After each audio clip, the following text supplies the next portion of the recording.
Good afternoon. My name is Nicole Hockley, and standing with me is my husband, Ian. We have two sons. Jake is 8 years old and a third grader at Sandy Hook Elementary School. Our younger son, Dylan, was murdered in his first grade classroom less than 4 months ago. Before 12:14, at this time of day, you would find me preparing dinner for my boys, helping them with homework, or taking them to a karate class. My family's world changed completely that day. 20 of our children, 6 of our educators, gone. For some in our country, the wave of that initial anguish may appear to have diminished, but the ripples continue to be felt here in Connecticut and across the United States. Every day before 12/14 and every day since, people have died from gun violence. What law-abiding citizen, whether they are a gun owner or not, doesn't want to address this and save lives? When I used to see terrible tragedies and violence on the evening news, I'd be upset and wonder what I could do. And then as I became focused again on the details of my life, I'd start to forget, and I would turn away, back to my daily routine. Now there is no going back. For me, there is no turning away. If you want to protect your children, if you want to avoid this loss, you will not turn away either. Do something before our tragedy becomes your tragedy. Now is the time to speak and make your voice heard. There is much we have to do to prevent catastrophes like the one at Sandy Hook. We need to address issues of mental health, build more connected communities, and help strengthen families. But the task before us this week is to convince the Senate to come together and pass common sense gun responsibility legislation that will make our communities safer.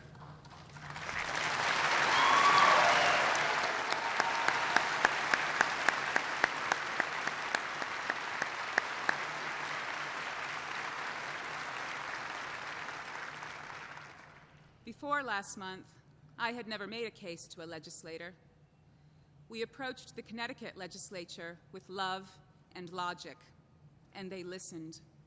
They responded with respect and the strongest gun responsibility legislation in the nation.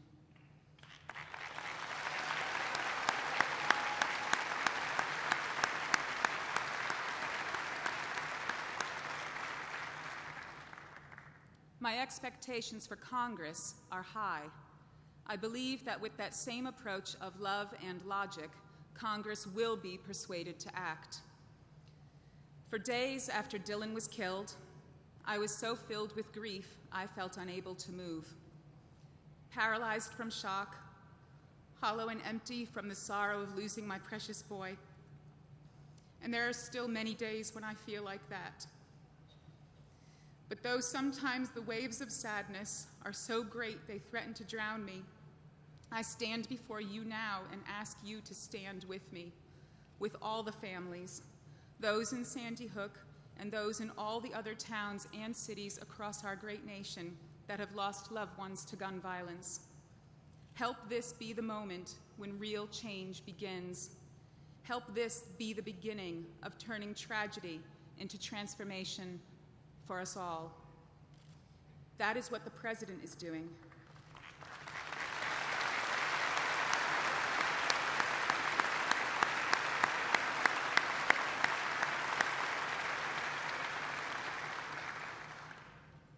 That is what the President is doing.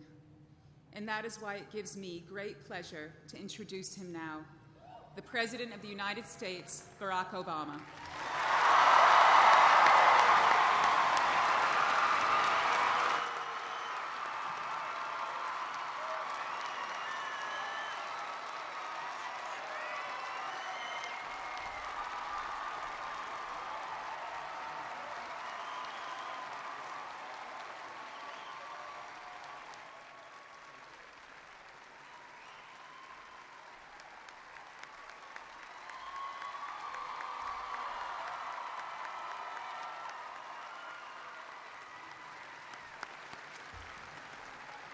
Hello, Connecticut.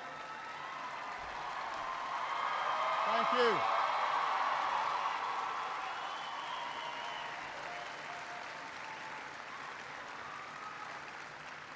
Well, thank you so much, everybody. Let me begin by thanking Nicole and Ian for your brave words.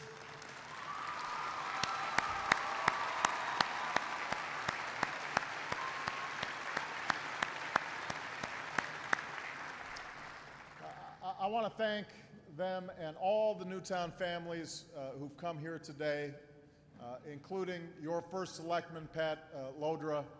Nobody could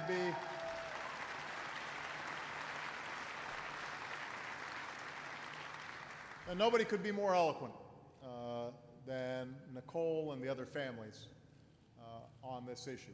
And we are so grateful for their courage and willingness to share their stories again and again, understanding that nothing's going to be more important in making sure that Congress moves forward this week than hearing from them. I want to thank all the educators from Sandy Hook Elementary who've come here as well.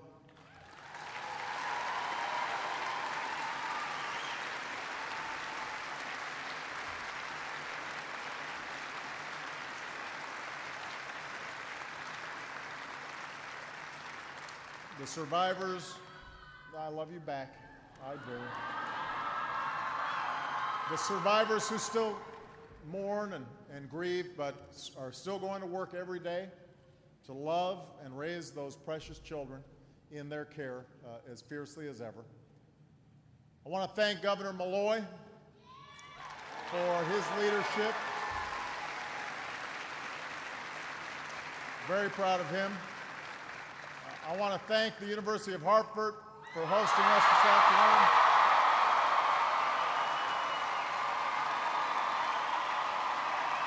Thank you, Hawks.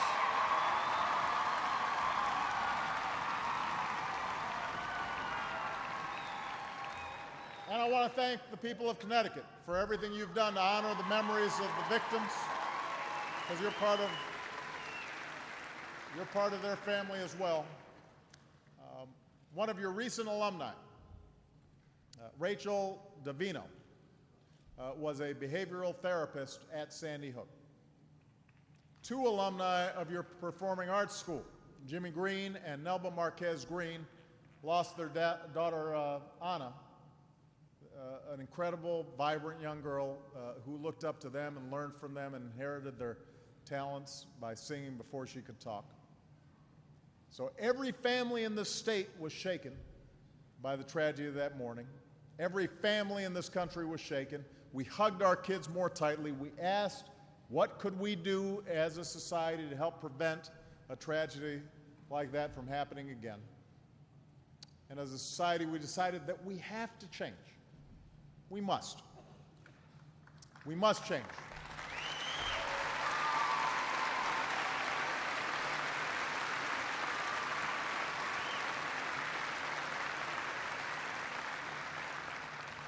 I noticed that Nicole and others refer to that day as 12/14. For these families, it was a day that changed everything. And I know many of you in Newtown wondered if the rest of us would live up to the promise we made in those dark days. If we'd change too, or if once the television trucks left, once the candles flickered out, once the teddy bears were gathered up together, that the country would somehow move on to other things. Over the weekend, I heard Francine Wheeler, who lost her son Ben that day, say that the 4 months since the tragedy might feel like a brief moment for some, but for her it feels like it's been years since she saw Ben. And she's determined not to let what happened that day just fade away. We're not going anywhere, she said. We are here. We are going to be here. And I know that she speaks for everybody in Newtown, everybody who is impacted. And Newtown, we want you to know that we're here with you. We will not walk away from the promises we've made. We are as determined as ever to do what must be done. In fact, I'm here to ask you to help me show that we can get it done. We're not forgetting.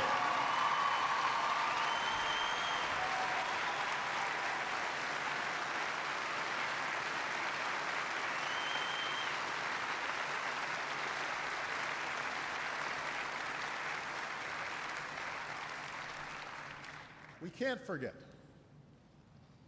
Your families still grieve in ways most of us can't comprehend.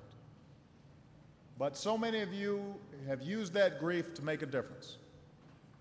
Not just to honor your own children, but to protect the lives of all of our children. So many of you have mobilized and organized and petitioned your elected officials with love and logic, as Nicole put it, as citizens determined to right something gone wrong.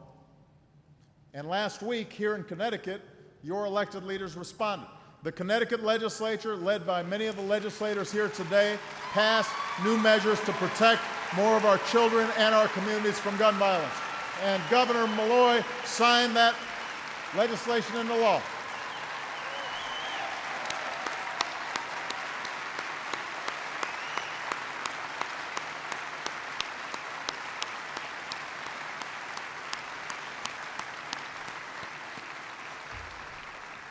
So I want to be clear. You, the families of Newtown, people across Connecticut, you helped to make that happen. Your voices, your determination made that happen. Obviously, the elected leaders did an extraordinary job moving it forward, but it couldn't have happened if they weren't hearing from people in their respective districts, people all across the state. That's the power of your voice. And by the way, Connecticut's not alone. In the past few months, New York, Colorado, Maryland have all passed new common sense gun safety reforms as well.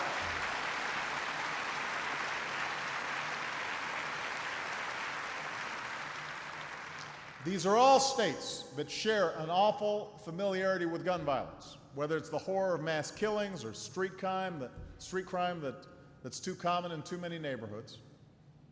All of these states also share a strong tradition of hunting and sport shooting and gun ownership. It's been a part of the fabric of people's lives for generations. And every single one of those states, including here in Connecticut, decided that yes, we can protect more of our citizens from gun violence while still protecting our Second Amendment rights. Those two things don't contradict each other. We can pass common sense laws that protect our kids and protect our rights. So Connecticut's shown the way. And now is the time for Congress to do the same.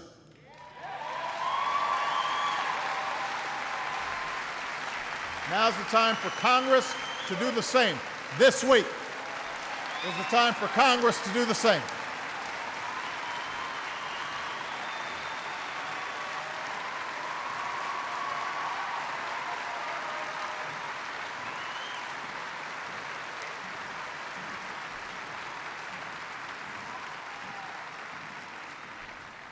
Now, back in January, just a few months after the tragedy in Newtown, I announced a series of executive actions to reduce gun violence and keep our kids safe.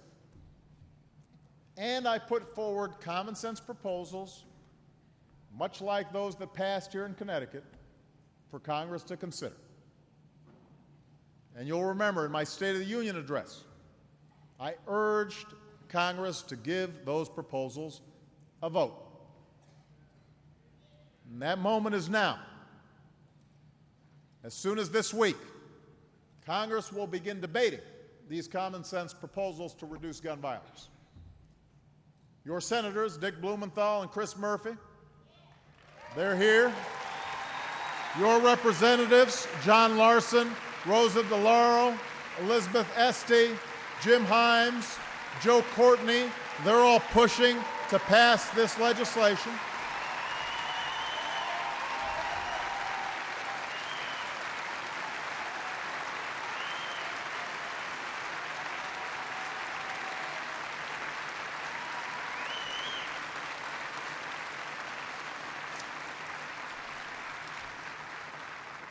But much of Congress is going to only act if they hear from you, the American people.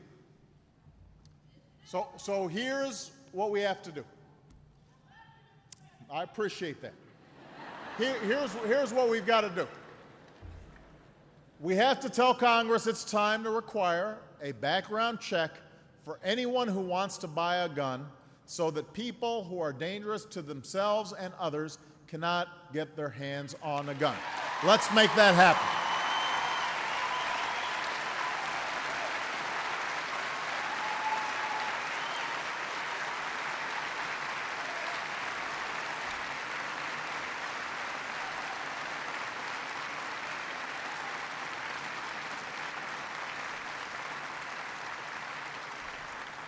We have to tell Congress it's time to crack down on gun trafficking so that folks will think twice before buying a gun as part of a scheme to arm someone who won't pass a background check.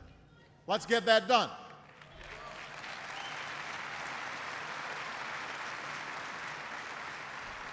We have to tell Congress it's time to restore the ban on military-style assault weapons and a 10-round limit for magazines to make it harder for a gunman to fire 154 bullets into his victims in less than 5 minutes. Let's put that to a vote.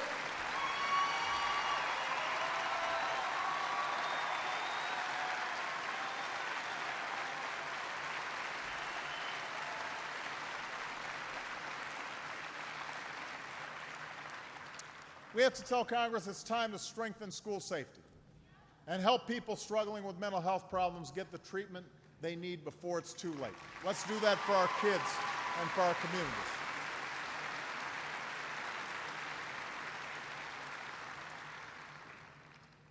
Now, I know that some of these proposals inspire more debate than others, but each of them has the support of the majority of the American people. All of them are common sense.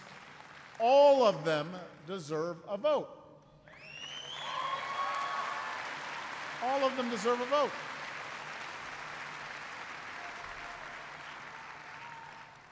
Consider background checks. Over the past 20 years, background checks have kept more than 2 million dangerous people from getting their hands on a gun. A group of police officers in Colorado told me last week that thanks to background checks, they've been able to stop convicted murderers, folks under restraining orders for committing violent domestic abuse, from buying a gun. In some cases, they've actually arrested the person as they were coming to purchase the gun. So we know that background checks can work, but the problem is loopholes in the current law let so many people avoid background checks altogether. That's not safe. It doesn't make sense. If you're a law-abiding citizen and you go through a background check to buy a gun, wouldn't you expect other people to play by the same rules? If you're a law-abiding gun seller, wouldn't you want to know you're not selling your gun to someone who's likely to commit a crime? Shouldn't we make it harder, not easier, for somebody who's convicted of domestic abuse to get his hands on a gun?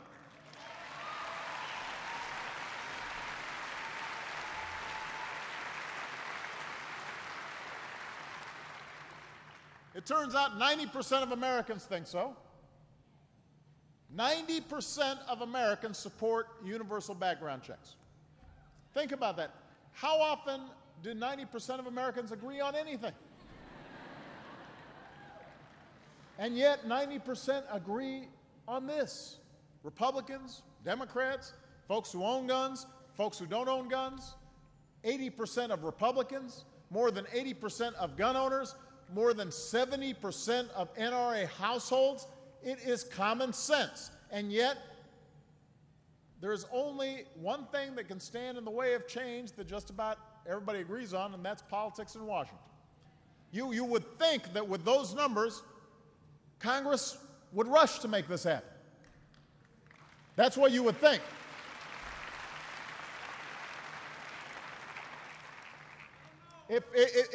if our democracy is working the way it's supposed to, and 90% of the American people agree on something, in the wake of a tragedy, you'd think this would not be a heavy lift. And yet some folks back in Washington are already floating the idea that they may use political stunts to prevent votes on any of these reforms. Think about that.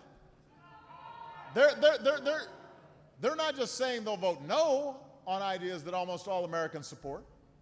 They're saying they'll do everything they can to even prevent any votes on these provisions. They're saying your opinion doesn't matter. And that's not right. That is not right. We need a vote.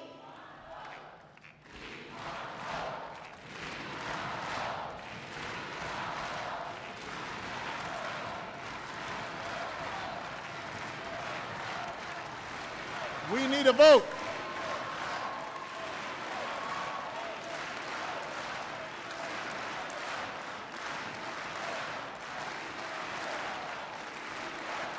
Now, I've also heard some in the Washington press suggest that what happens to gun violence legislation in Congress this week will either be a political victory or defeat for me. Connecticut, this is not about me. This is not about politics. This is about doing the right thing for all the families who are here that have been torn apart by gun violence. It's about them and all the families going forward so we can prevent this from happening again. That's what it's about. It's about the law enforcement officials putting their lives at risk. That's what this is about. This is not about politics.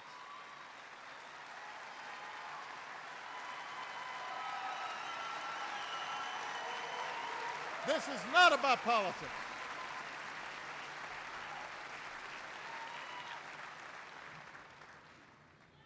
This is about these families and families all across the country who are saying, let's make it a little harder for our kids to get gunned down. When I said in my State of the Union address that these proposals deserve a vote, that families of Newtown and Aurora and Tucson and a former member of Congress, Gabby Giffords, that they all deserve to vote, virtually every member of that chamber stood up and applauded. And now they're going to start denying your families a vote when the cameras are off and when the lobbyists have worked what they do? You deserve better than that. You deserve a vote. Now, look, we knew from the beginning of this debate that change would not be easy. We knew that there would be powerful interests that are very good at confusing the subject, that are good at amplifying conflict and extremes, that are good at drowning out rational debate, good at ginning up irrational fears, all of which stands in the way of progress. But if our history teaches us anything, then it's up to us, the people, to stand up to those who say we can't or we won't. Stand up for the change that we need. And I believe that that's what the American people are looking for. You know, when I first ran for this office, I said that I did not believe the country was as divided as our politics would suggest. And I still believe that. I know sometimes when you watch cable news or talk radio or you browse the internet, you'd think, man, everybody just hates each other. Everybody's just at each other's throats. But that's not how most Americans think about these issues. There are good people on both sides of every issue. So if we're going to move forward, we can't just talk past one another. We've got to listen to one another. That's what Governor Malloy and all these leaders did. That's why they were able to pass bipartisan legislation. All right.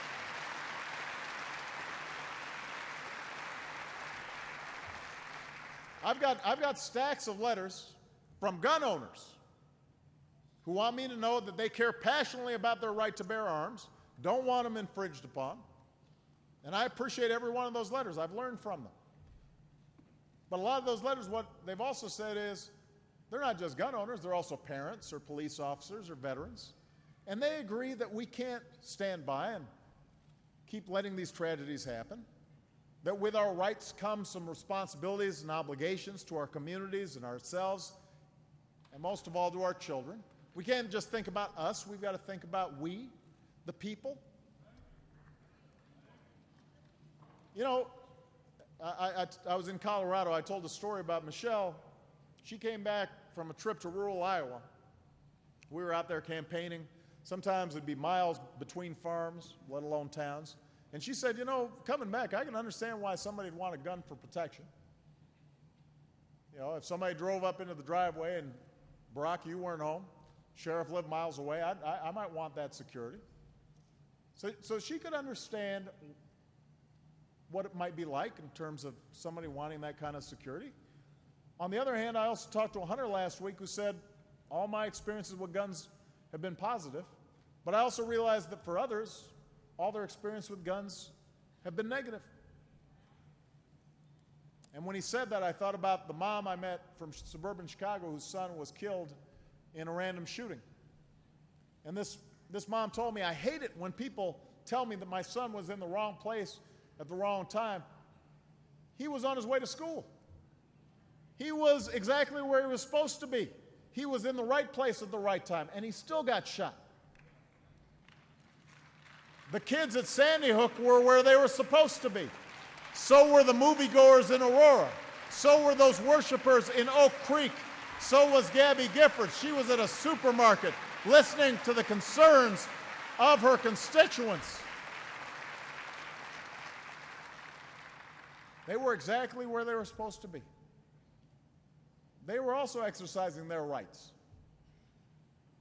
to assemble peaceably, to worship freely and safely.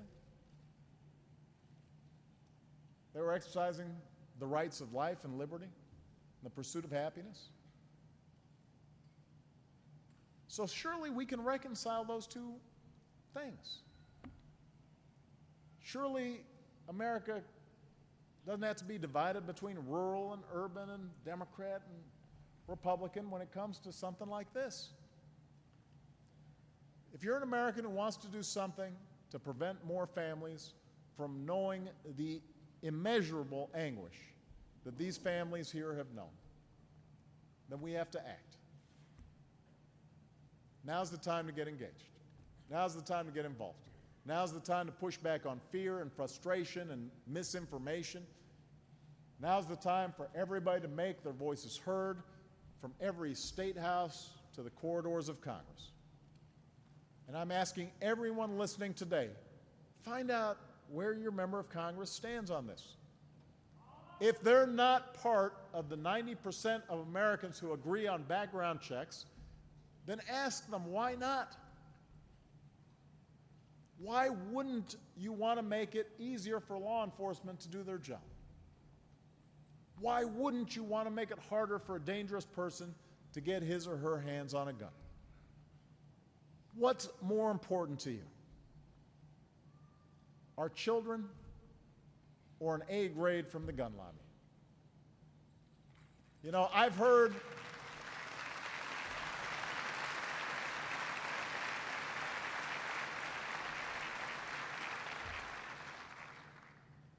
Nicole talk about what her life has been like since Dylan was taken from her in December. And one thing she said struck me.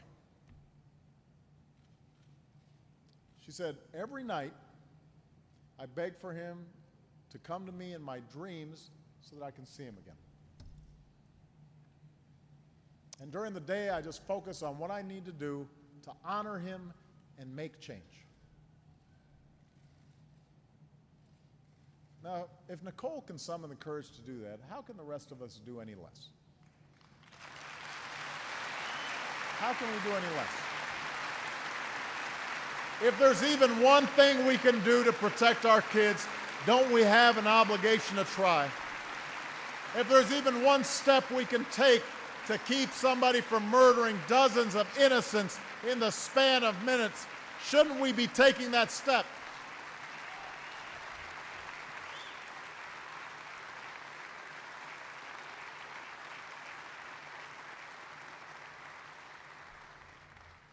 If there's just one thing we can do to keep one father from having to bury his child, isn't that worth fighting for?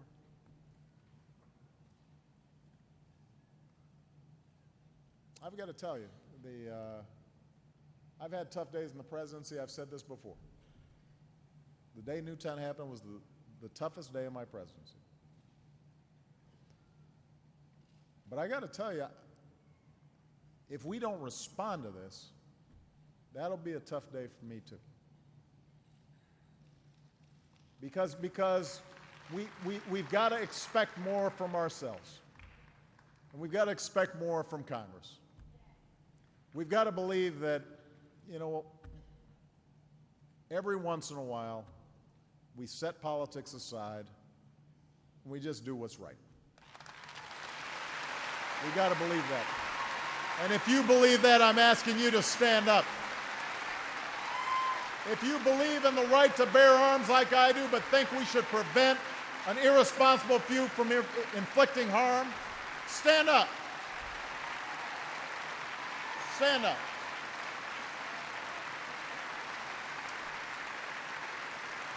If you believe that the families of Newtown and Aurora and Tucson and Virginia Tech and the thousands of Americans who've been gunned down in the last 4 months deserve a vote, we all have to stand up.